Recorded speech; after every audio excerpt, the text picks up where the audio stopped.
એક હતી ડોશી. તે પોતાની દીકરીને ત્યાં જવા નીકળી. જતા જતા રસ્તામાં તેને એક વાઘ મળ્યો. વાઘ કહે, ડોશી ડોશી, તને ખાઉં? ડોશી કહે, દીકરીને ઘેર જાવા દે, તાજી-માજી થાવા દે, પછી મને ખાજે. ઠીક. પછી ડોશી આગળ ચાલી. ત્યાં રસ્તામાં સિંહ મળ્યો. સિંહ કહે, ડોશી ડોશી, તને ખાઉં?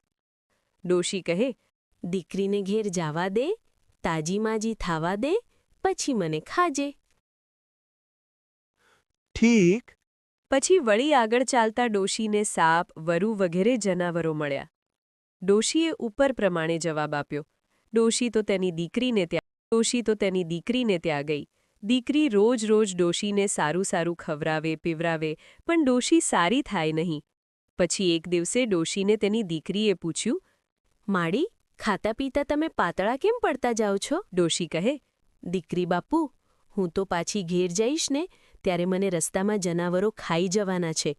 મેં તેમને બધાને કહ્યું છે કે હું મારી દીકરીને ત્યાં જઈને પાછી આવું, પછી મને ખાજો. દીકરી કહે, અરે માડી, એમાં તે બીઓ છો શું?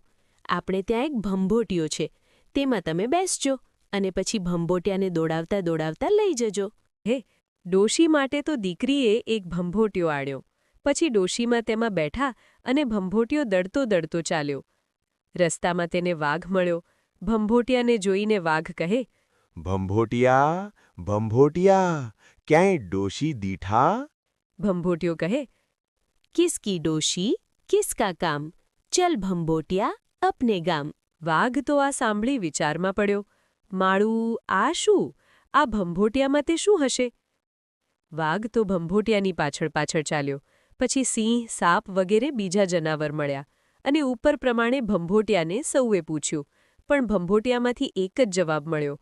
આથી સૌ ભંભોટિયા પાછળ ચાલ્યા. છેવટે ભંભોટિયો ડોશીના ઘર પાસે આવ્યો.